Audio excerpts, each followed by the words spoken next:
우리 함께 하나님 말씀을 볼 말씀이 로마서 5장 1절에서 11절 말씀입니다. 로마서 5장 1절과 11절 말씀은 하나님이 주신 은혜에 대한 말씀이지.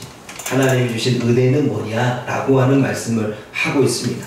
그래서 여러분 5장 1절 말씀을 보면 이렇게 기록되어집니다. 함께 읽어볼까요? 5장 1절 읽어봅니다. 시작. 그러므로 우리가 믿음으로 의롭다 하심을 받았으니 우리 주 예수 그리스도로 말미암아 하나님과 화평을 누리자. 믿음으로 의롭게 된 성도들에게 주시는 하나님의 은혜가 뭐냐라는 거죠. 믿음으로 의롭게 된 성도들에게 주어지는 하나님의 은혜, 그게 뭐냐라고 말할 때 주 예수 그리스도로 말미암아 주어진 하나님과 화평을 누리자, 하나님과 화평을 누리는 것이라고 말합니다. 그러기에 성도는 하나님이 주신 은혜, 화평을 누려야 됩니다. 그 화평은 평화를 얘기하고 그 평화는 화목을 이야기하지. 우리가 예수님의 은혜로 의롭게 되어졌으니 우리는 이 땅에서 평화, 화평을 누려야 되는 것입니다. 그러면 화평이란 뭘까요? 화평이라고 한다면 화평은 평화라는 의미도 있고 복지라는 의미도 있고 번영이라고 하는 의미도 있습니다. 또 깊은 의미를 보게 되면 전쟁 가운데 있는데 그 전쟁 중에 휴전을 합니다. 그러면 계속 전쟁하고 잠도 못 자고 신경을 쓰고 전략을 짜고 먹지도 못하고 그러한 고난 가운데 휴전을 딱 하니까 좀 편하겠죠. 그 평화. 그런데 그것도 평화가 있지 않습니다. 휴전을 했는데도 언제 전쟁이 발발할지를 모릅니다. 우리도 휴전 가운데 있지요. 언제 전쟁이 발발할지를 모릅니다. 그 지금의 TV를 보면서도 자꾸 지금 우물을 보내고 또 우리나라와 북한의 관계가 안 좋을 때마다 불안해합니다. 그래서일까요? 의미가 꼭 북한 꿈을 꾸게 되면 전쟁 나는 거 아니야? 그러면서 무서워서 잠자다 깨서 제 옆에서 잡니다. 무섭다고.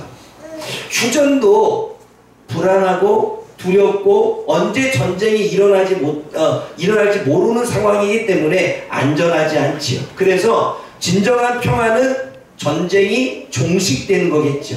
그래서 지금 이 평화라고 하는 에이레는 전쟁에서 휴전을 한다던가 전쟁이 완전히 종식이 됐다던가 라고 하는 상태를 에이렌의 평화의 상태라고 이야기를 하고 있습니다. 그런데 여러분, 전쟁에는 외부적인 전쟁이 있고 내부적인 전쟁이 있지요. 외부적인 전쟁은 국가 간의 전쟁이 있습니다.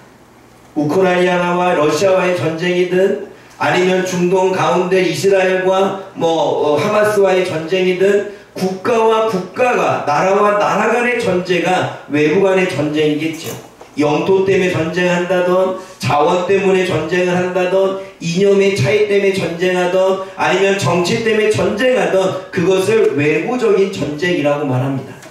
그럼 내부적인 전쟁이라고 말할 때 한 국가 안에 내에서 발생하고 있는 전쟁이겠죠. 어떠한 종교적인 문제 때문이든 정치적인 문제 때문이든 아니면 어떠한 그 경제적인 문제 때문이든 서로가 얘기가 맞지 않아서 전쟁이든 지금의 우리가 같이 정치인 야당과 전쟁하는 이유가 그러한 것이든 내부적인 전쟁 또한 있다는 거죠. 근데 여러분 이거를 영적으로 풀어보면 영적인 전쟁 안에서도 외부적인 전쟁이 있고 내부적인 전쟁이 있습니다. 영적인 전쟁의 외부적인 전쟁은 개인이 외부의 힘과 싸우는 것입니다. 지금 우리가 살아가고 있는 이 삶에 여러 가지 문제들이 있지요. 외부적인 전쟁이겠지요. 나와는 상관없이 나는 그냥 주어지는 인생을 사는데 경제적인 위기가 왔습니다. 주어지는 인생을 사는데 질병이 왔습니다. 그럼 외부적인 전쟁이겠죠. 그 외부적인 전쟁으로 인해서 인간관계로 오는 전쟁이든 세상에서 주어진 인재 전쟁이든 갑자기 벌어진 사건과 문제든 그것은 외부적인 전쟁, 그것으로 인해서 우리 또한 평화가 이루어질 때가 있지요. 내부적인 전쟁은 무엇이냐면 개인의 내면 안에서 벌어지고 있는 전쟁이겠죠. 그건 갈등일 것입니다. 내 안에 믿을 것이냐 말 것이냐 라고 하는 그런 전쟁, 또는 내가 어떠한 일을 겪게 되면 그 겪게 되는 일들 때문에 다가오는 불안과 두려움, 때로는 내가 어떠한 사람과 상대를 했는데 자꾸 부딪히니까 다가오는 분노, 그리고 A라는 사람과 B라는 사람의 가치관의 충돌에서 세상적인 이 가치관의 이념의 차이에서 오는 내 안의 갈등, 진화론을 따를 것이냐 창조론을 따를 것이냐 라고 하는 내면의 여러가지 싸움, 그것이 내부적인 갈등이겠죠. 전쟁은 외부적인 전쟁이 있고 내부적인 전쟁이 있는데, 이 외부적인 전쟁과 내부적인 전쟁의 모든 전쟁 안에서 하나님은 우리에게 평화를 주셨다고 말합니다. 그게 에이레네입니다. 하나님은 인생을 영적인 전쟁으로 말씀합니다. 영적인 전쟁은 외부적인 전쟁이 있지만 내부적인 전쟁도 있습니다. 앞에서 이야기한 것처럼 외부적인 전쟁은 내 삶에 일어난 모든 사건, 모든 문제, 모든 일들, 나와는 상관없이 그냥 인생을 살았는데 사람과의 관계 속에 벌어지는, 아니면 내가 뭔가 미래의 목표를 가지고 가는데 행정이 바뀌어서 여러 가지 일들, 나는 그냥 열심히 사람들을 병 고치는 일을 했는데 의학이 지금 의학 분야이 일어나는 이유는 생각지도 않은 일이 벌어지니까 갑자기 내가 뭐 데모에 뛰어들어야 된다느니 여러 가지 나와는 상관없는 이 일들 때문에 내 인생의 평화가 깨어지는 그러한 전쟁. 내부적인 전쟁은 그것으로 인하여 내가 마음이 편치 못하는 갈등과 두려움과 분노와 욕망들 때문에 내 안에 싸움이 일어나는 이 모든 전쟁으로부터 평화를 누리라는 것입니다. 그런데 휴전을 하는 건 언제 터질지 모르는 불안 가운데 살아가니 평화 종식시키라는 거죠. 내 안에 외부적인 전쟁이든 내부적인 전쟁이든 종식시키라고만 합니다. 그것을 오늘 본문에서는 누리라 라고 말씀합니다. 그럼 다시 한번 읽어봅니다. 5장 1절 읽어보겠습니다. 시작. 우리가 믿음으로 따르심을 받았으니 우리 주 예수 그리스도로 말미암아 하나님과 평화를 누리라. 여러분, 이 누리다 라고 하는 이 단어는 동직설 현재 능동태 1인 복수형입니다. 취재가 그래요. 이게 무슨 말이냐면 동사 직설법이라는 것은 실제 사건을 표현하고 있다는 것입니다. 현재형이라는 것은 동사의 시제가 현재라는 것입니다. 능동태라고 하는 것은 직접 동작하면서 수행한다는 것입니다. 1인 복수라고 하는 것은 주어와 1인칭 수가 우리라고 하는 것입니다. 그러면 이 말은 뭡니까? 우리가 현재 어떠한 동작을 한다는 의미이지요. 그러면 이것을 우리가 화평을 누린다라고 하는 것일 때 현재 우리가 평화를 누려야 한다는 것입니다. 왜냐하면 하나님이 우리에게 평화를 주셨기 때문에 우리는 평화를 누려야 한다는 것입니다. 언제? 현재. 우리가 현재 외부적인 전쟁, 내가 생각하지 않은 일로 환경이 변해서 질병이 생겨서 문제가 생겨서 행정이 바뀌어서 내가 외부적인 전쟁으로 평안하지 못합니까? 내부적인 전쟁, 그로 인해서 두려움이 생기고 그로 인해서 의심이 생기고 그로 인해서 화도 생기고 그로 인해서 절망이 생깁니까? 그 모든 상황 안에서 평화를 가져야 된다는 것입니다. 다시 말해 현재 우리는 모든 전쟁 안에 평화의 상태가 되어야 된다는 것이지요. 그럼 여러분 질문합니다. 우리는 현재 평화롭게 삶을 살고 있습니까? 외부적인 전쟁 안에서 평화롭습니까? 질병이 찾아왔는데 아무렇지도 않게 평화롭게 지내고 있습니까? 행정이 바뀌고 상황이 바뀌고 일들이 바뀌어서 그것으로 외부적으로 나한테 뭔가 힘든 일을 주는데 영향을 받지 않고 평안하게 잠도 잘 자고 밥도 잘 먹고 생활하는데 불편 없이 지내고 있습니까? 내부적인 전쟁, 여러분들이 그러한 환경 때문에 내 안에 갈등이 일어나지 않고 내 안에 두려움도 일어나지 않고 절망과 어려움과 절망과 낙심과 이 분노 때문에 내가 내 삶의 평화를 깨서 하루하루가 힘들지 않은 채 살아가고 있습니까? 그러면 우리는 오늘 말씀처럼 하나님이 주신 평화를 누리고 있는 것이야. 근데 우리가 그렇게 지금 누리며 살고 있냐 이 말이죠. 인생에 찾아온 예기치 않은 사건과 문제와 환경과 상황 평화로우십니까? 여러분들 안에 지금도 싸우고 있는 그 두려움과 분노와 갈등과 의심과 내 안의 욕심으로부터 정말 자유롭고 평화로우십니까? 평화를 누리라고 했으면 평화로워야 되는데 우리는 평화롭지 않은 삶을 살고 있습니다. 그러면 여러분 어떻게 평화를 누리게 되어집니까? 그것이 주 예수 그리스도로 말미암아 평화를 누린다고 말씀하고 있습니다. 주 예수 그리스도로 말미암아 평화를 누리는 건 여기서 주는 우리는 예수님이 주인이시고 그리고 예수님이 구원자 되시며 그리스도는 영으로 충만한 성령의 기름을 받은 분임을 통해 누린다는 거죠. 이 말이 무슨 말이냐면 우리 인생의 주인이신 예수님을 통해서 우리가 평화를 누리고 우리의 인생의 구원자 되신 예수님을 통해서 우리가 평화를 누리고 성령의 기름을 받은 예수님을 통해서 우리가 평화를 누린다는 것입니다. 우리가 예수님을 주인으로 모실 때 평화를 누리고 우리가 예수님을 구원자로 모실 때 평화를 누리고 우리가 성령으로 충만할 때 평화를 누린다는 것입니다.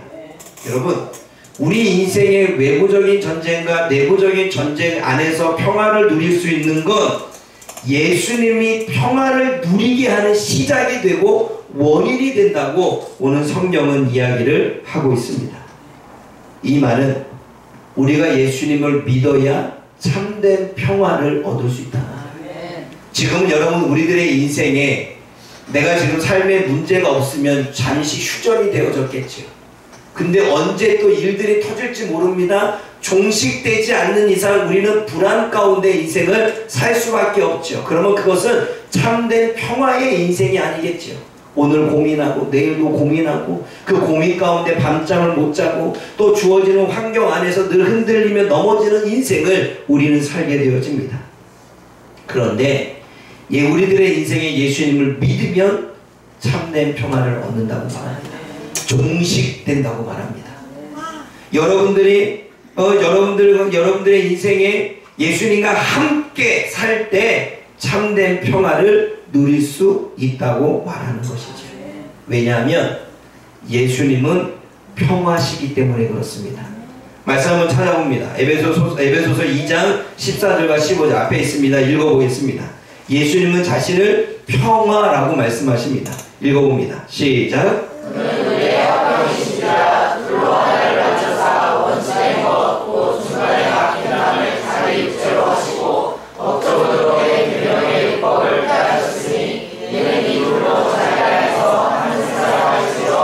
예수님이 우리의 평화라고 말씀하십니다.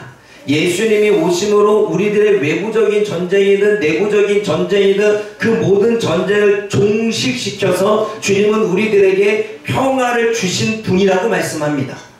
그러면 우리는 평화를 누려야 되는 것입니다. 또 골로새서 1장 20절과 고린도전서 14장 33절 말씀을 함께 읽어보겠습니다. 시작.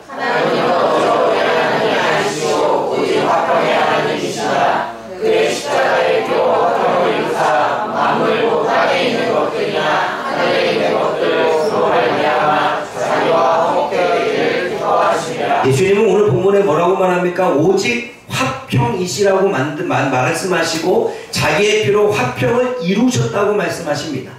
우리 안에 참된 평화는 환경이 바뀌어져도 평화를 잃어버리지 않을 수 있는 건 삶에 어떠한 문제가 오고 내면에 어떠한 갈등이 오고 어떠한 싸움이 일어나도 평화를 잃어버리지 않을 수 있는 건 평화 대신 예수님 때문에 가능하다고 말씀하신 것입니다. 왜냐하면 예수님이 십자가에 지심으로 전쟁은 종식되어졌습니다. 그럼 여러분 보세요. 전쟁 가운데 있을 때는 황폐합니다. 폭탄이 왔다 갔다 하고 총과 총이 막 왔다 갔다 했을 때 사람이 죽어나가고 집들이 무너지고 땅들이 황폐해집니다. 전쟁이 일어나면 그렇습니다. 근데 여러분, 전쟁이 종식되면 어떨까요? 건물을 세우게 되고 땅을 개간하게 되고, 그리고 사람들은 죽어나가지 않으니 어때요? 풍성하게 갈 수 있지요. 그래서 ANN에는 평화라고 하는 의미 다음에 복지와 번영이 있습니다. 전쟁이 종식되면 복지가 오고, 전쟁이 종식되면 번영이 온다는 이야기지요. 저와 여러분들의 인생에서 외부적인 공격으로부터, 내부적인 전쟁으로부터 종식되어진다면 우리는 이 땅에서 풍요로움을 누릴 수 있고, 그리고 행복을 누릴 수 있고, 기쁨을 누릴 수 있고, 하나님의 은혜를 누리며 살아갈 수 있다는 것입니다. 그러므로 우리의 인생에 전쟁이 종식되는 건 너무나 중요합니다. 그런데 예수님이 그 전쟁을 종식시켰다고 오늘 본문은 말씀하고 있습니다. 그러기에 예수님을 믿는 자, 예수님을 붙잡는 자, 예수님과 함께 살아가는 자는 평안을 누립니다. 중요한 것입니다. 예수님을 믿는 자, 예수님을 붙잡는 자, 예수님과 함께 인생을 사는 자는 참된 평안을 누립니다. 왜냐하면 그분으로부터 평화가 주어지기 때문입니다. 그러면 여러분, 이제 우리는 예수님 때문에 평화를 누립니다. 그럼 우리는 평화를 누리는 삶을 살아야 되겠죠. 그럼 어떻게 평화를 누리는 삶을 살겠습니까? 성도가 예수님을 통해서 누리는 평화, 가지는 평화는 무엇입니까? 이미 주어진 평화이고 우리가 스스로 그것을 믿고 누려야 될 평화입니다. 여러분, 로마서 5장 8절과 10절 말씀을 읽어볼게요. 5장 8절과 10절입니다. 8절, 10절 읽겠습니다. 시작. 우리가 아직 죄인 되었을 때 그리스도께서 우리를 위하여 죽으심으로 하나님께서 우리에 대한 자기의 사랑을 확증하셨느니라. 여러분, 우리가 예수님부터 우리가 누려야 될 평화는 관계 회복입니다. 8절 말씀에 우리가 죄인이 되어졌을 때, 10절 말씀에 우리가 원수가 되어졌을 때라고 말씀합니다. 우리가 죄인이 되어졌을 때 예수님이 죽으셨고, 우리가 하나님과 원수가 되어졌을 때 예수님이 죽으셨다고 말씀합니다. 하나님과 인간 사이는 적대적인 상태에 놓여져 있었습니다. 그래서 예수님이 죽으심으로 하나님과 사람 사이를 화목하게, 평화롭게 화해를 시키신 것입니다. 여기서 우리는 질문을 던져야 됩니다. 하나님과 인간이 원수가 된 이유는 무엇 때문일까요? 그것이 오늘 본문 이사야 59장 2절의 이야기입니다. 우리 한번 읽어보겠습니다. 이사야 59장 2절 시작. 너희 죄악이 너희와 너희 하나님 사이를 갈라놓고 너희 죄가 그 얼굴을 가려서 너희에게서 듣지 않으시게 함이니라. 하나님과 우리 사이는 상당히 좋았습니다. 그런데 그 사이에 죄가 들어옴으로 하나님과 우리 사이에 공간이 생겼다고 말합니다.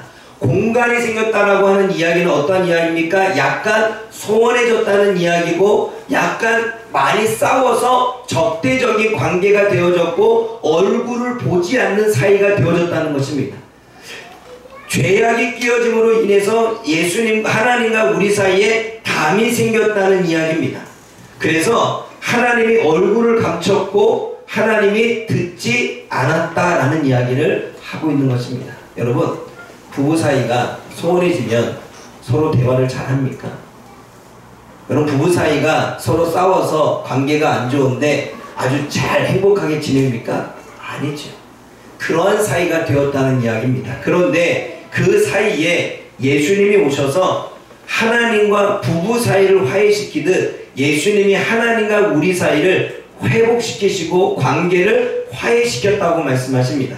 그 말씀이 에베소서 2장 14절과 16절의 이야기죠. 함께 읽어봅니다. 시작. 그는 내 왕이신 자 주로 하나를 만드사 원수된 것 주나의 악행을 자기 위치로 오시고 법적으로 내 계명의 율법을 폐하셨으니 이는 이들로 찾아가면서 한 세 사람을 지어 평화하게 하시고. 뭐라고 말씀합니까? 지금 예수님께서 하나님과 우리 사이에 담을 허물어뜨리시고 하나님과 우리 사이에 그 공간을 메우셔서 그 관계를 회복시켰다라고 말씀하십니다.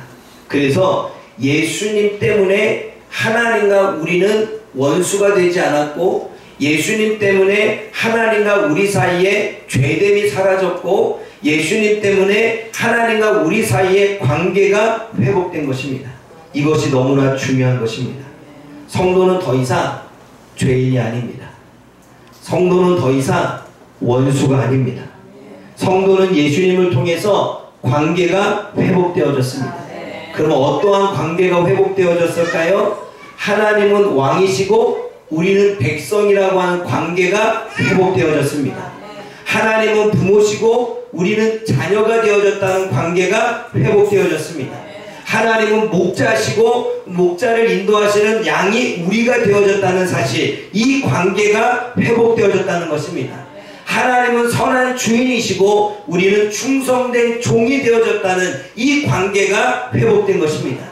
하나님은 신랑이고 우리는 신부가 되어졌다는 관계, 이 관계가 회복된 것입니다. 그럼 여러분, 이 관계 회복이 왜 중요합니까? 하나님은 성도를 지키시고 돌보시고 책임져 주시는 분의 이 관계가 회복되어졌다는 이야기예요. 전에는 죄 때문에 멀어졌고, 죄 때문에 대화도 나누지 않았고, 죄 때문에 주님의 은혜가 전달되지 않았는데, 관계가 회복되어지니 하나님이 주시는 은혜가 성도들에게 전달되어지고 있다는 사실입니다. 하나님은 성도들에게 필요한 것을 공급하시고 문제를 해결해 주시는 분으로 저와 여러분들 곁에 계시다는 것입니다. 그러므로 성도는 이 사실을 믿고 인생의 전쟁에서 평화를 누려야 되는 것입니다. 여기서 누린다는 것은 능동체, 이미 하나님이 우리에게 주셨습니다. 근데 우리가 주신 것을 받기만 하면 되는데, 하나님이 주셨는데 우리가 받지 못합니다. 하나님은 우리가 죄인이 아니라고 말씀하시는데 우리는 여전히 내가 죄 가운데 살고 있기 때문에 죄인과 같이 느껴집니다. 하나님은 우리의 관계를 회복시켜서 은혜를 부어주시는데 우리는 그 은혜를 부어주신다는 사실이 내 것으로 다가오지 못합니다. 하나님은 우리의 기도를 들으시고 우리의 질병을 고쳐주시는 분이신데, 우리는 그것을 내가 받기만 하면 되는데 우리는 받지 못하고 우리는 수동적으로 주실까? 주셨을까? 생각한다는 이야기지요. 사랑하는 여러분, 기억하십시오. 하나님과 우리 사이는 예수님 때문에 관계가 회복되었습니다. 원수 되어졌을 때, 죄인 되어졌을 때 예수님이 오셔서 관계를 회복시키셨습니다. 더 이상 저와 여러분들은 죄인이 아닙니다. 더 이상 저와 여러분들은 하나님과 원수지간이 아닙니다. 우리가 기도하면 하나님은 들으십니다. 우리가 부탁하면 하나님은 역사하십니다. 하나님은 언제나 저와 여러분들 곁에 함께 계십니다. 우리가 필요하다고 주님을 찾으면, 우리가 하나님 앞에 도움을 구하면 곁에 계신 그분께서는 우리의 아버지가 되시고 우리의 왕이 되어주시고 우리의 신랑이 되어주시고 우리의 주인이 되어주시어서 주님은 우리를 선한 길로 인도하여 주시는 것입니다. 그게 누리는 거죠. 그럼 우리는 여기서 이러한 마음을 가져야 됩니다. 나 오늘도 죄를 지었네, 나는 죄인이야 라고 말할 때 우리는 여기서 우리 사이의 관계가 회복되어졌다는 믿음으로, 아니야, 내가 죄인이지만 하나님은 그 모든 죄를 용서해 주셨어 라고 하는 관계 회복을 가져야 되는 것입니다. 내가 주님 앞에 죄를 저질렀는데 하나님이 내 기도를 들어주실까가 아니라, 관계는 회복되어졌기에 내가 죄인이지만, 내가 지금 죄를 지었지만 하나님은 나의 아버지가 되시고 하나님은 나의 주인이 되어주시고 하나님은 나의 목자가 되어주시기 때문에 지금도 내 기도를 듣고 계신다 라고 하는 믿음이 있어야 되는 것입니다. 그때 우리는 평화를 누립니다. 우리가 평화를 누리지 못하는 이유는 주님이 내 곁에 계실까? 주님이 내 기도를 듣고 계실까? 내가 지금도 죄 가운데 있는데 나는 구원을 받을까? 나는 정말 이 땅에서 하나님이 나를 버리지는 않을까? 불안 가운데 살기에 우리는 잠도 잘 자지 못하고 먹지도 못한 채 우리는 인생을 평화를 빼앗긴 채 살아가는 것입니다. 기억하십시오.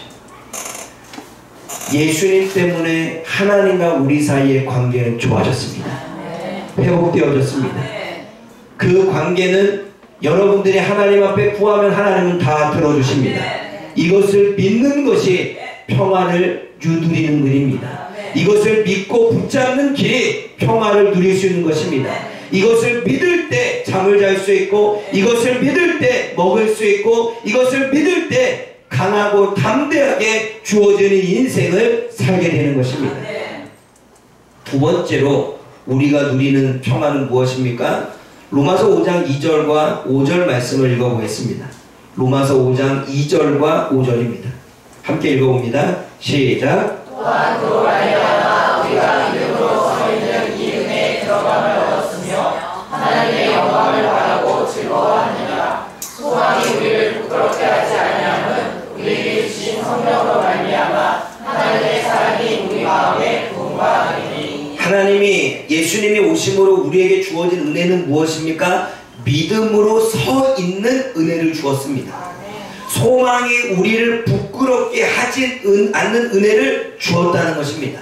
이 말씀은 성도는 믿음으로 서 있는 은혜, 성도는 인생에서 절대로 부끄러운 일을, 수치심을 당하지 않는 은혜를 받았다는 것입니다. 그럼 여러분, 믿음에 서 있는 은혜와 소망의 은혜는 무엇일까요? 로마서 5장 3절 말씀, 4절 말씀 읽어보겠습니다. 앞에 읽어봅니다. 로마서 3장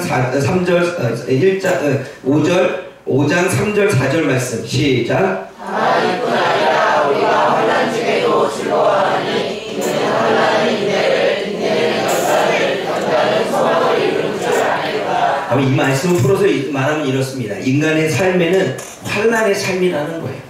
여러분, 우리가 이 땅을 살아가면 환난을 받을 수밖에 없습니다. 여기서 말하는 환난은 억압이나 압박이나 고난이나 고통의 삶을 의미합니다. 인간은 이 세상에 살면서 원하지 않는 사건과 일들, 내가 계획하지 않는 사건들이 내 안에 일어남을 통해서 내가 압박을 받아 내 삶에 고난이 오고 고통을 겪게 된다는 것입니다. 근데 여러분, 그러한 삶이 우리가 보통 이런 얘기하죠. 인생은 바람잘날 없다라는 말합니다. 인생이 바람잘날 없다는 것은 평탄하고 순조롭지 않다는 이야기입니다. 인생에 끊임없이 문제가 생기고 어려운 일이 생긴다라고 하는 의미가 인생이 바람잘날 없다는 거죠. 이렇게 바람잘날 없는 인생에서 성도는 믿음에 서서 소망을 갖게 된다라는 이야기입니다. 그래서 3절과 4절 말씀을 이야기하는 거죠. 인간은 환난에서 인내심을 성장시키는 기회를 얻고, 인내심을 성장하는 그 과정에서 인격이 성장하는 기회가 되며, 단단해진 좋은 인격을 통해 현재와 미래를 소망으로 바라본다라고 하는 것이 3절과 4절의 이야기입니다. 환난은 인내를 낳고, 인내는 연단을 낳고, 연단은 소망을 낳는다라고 하는 이 얘기는, 환난은 참아내는 인내, 그 인내심을 기르는 성장의 기회가 되고, 그 인내심이 연단이 된다는 것은 좋은 성품과 단단한 성품과 인격을 만들게 되고, 그 단단한 성품이 주어지는 모든 인생을 소망으로 바라본다는 것입니다. 여러분, 성도가 믿음에 서 있고 소망을 가지면 바라보는 시각의 변화가 생깁니다. 성도가 믿음이 있고 소망을 가지면 삶을 해석하는 것에 변화가 생깁니다. 여러분, 한 예를 들면 이렇습니다. 이경환 집사님이 이제 요양원에서 돌아와서 하루 정도, 이틀 정도 있다가 지금 일산병원에 입원을 했습니다. 그러면 일산병원에 열이 내리지 않아서 입원했다라고 하는 이 상황만 보여지면 우리는 어떠한 마음이 드냐면, 고난이 찾아왔네, 어려움이 찾아왔네, 또 아픔이 찾아왔네, 이렇게만 생각이 되어집니다. 근데 여러분, 이거를 우리가 믿음의 눈으로 보고 소망의 눈으로 보면 전혀 다릅니다. 이미 이경환 집사님이 집에 돌아와서 신장이 많이 나빠진 상황이니 수술했던 서울 이대병원에 가서 내 CT를 찍으면서 심장과 함께 다른 검사를 다 받기로 예약을 했습니다. 그런데 하나님이 보실 때는 급한 것입니다. 하나님이 보실 때는 그 기간까지 기다리기가 하나님 볼 때 쉽지 않은 거예요. 좋은 게 아닌 거지요. 더 나빠질 수도 있는 것입니다. 그러면 하나님께서는 빨리 병원에 가서 그 모든 것들을 검사 받을 수 있는 은혜를 주셔야 되겠죠. 그래서 하나님은 열이 내리지 않게 하셨고, 그 열이 내리지 않는 것 가운데 응급차를 불러서 병원으로 이송하는데, 여러분 요즘에 병원 뺑뺑이 돌리는 거 아시죠? 이미 어디죠? 그 메디인병원 가려고 했는데 안 맞는다 그래서 파주병원으로 가려고 했는데 안 맞는다고 해서 결과적으로는 일산병원으로 갔습니다. 근데 일산병원에서는 이렇게 얘기했다고 말합니다. 어떻게요? 오래 기다려야 된다. 받기는 받겠는데 언제 할 줄 모른다 했는데, 그날이 중보기도 날이었습니다. 열심히 중보기도 때문에 기도했겠죠. 가자마자 진찰을 받습니다. 이게 가능한 일입니까? 가능하지 않은 일입니까? 그런데 그렇게 응급실에서 진찰을 바로 받은 것도 은혜인데, 심장내과, 비뇨기과 사람과 얘기를 나눠서 이미 우리가 예약은 했지만 검사를 다 받기로 이야기까지 되어졌습니다. 우리가 볼 때에는 아파서 병원에 간 거지요. 우리가 볼 때에는 심각해져서 병원에 간 겁니다. 환경만 보면, 상황만 보면 그렇습니다. 그런데 믿음의 눈으로 보면, 믿음을 가지면 그 사건을 바라보는 시각이 바뀝니다. 하나님은 더 빨리 좋은 환경에, 하나님께서는 더 빨리 그것을 고치시기 위해서, 검사하기 위해서 하나님이 그 사실을 만들었다는 사실, 그리고 안 되는 과정에서 병원에 들어가서 바로 진료를 받을 수 있는 그 은혜까지 주셨다는 것, 이것만 보아도 하나님의 은혜가 아니겠습니까? 사람의 눈으로 보면 힘든 일이고 불행한 일이고 고통스러운 일이지만, 믿음의 눈으로 보면 소망이 생깁니다. 이것은 하나님이 하신 일이구나. 이것은 하나님께서 빨리 그 심장을 검사받아서 약물을 투여하든 고치기 위해서 하나님이 하신 일이구나. 아멘.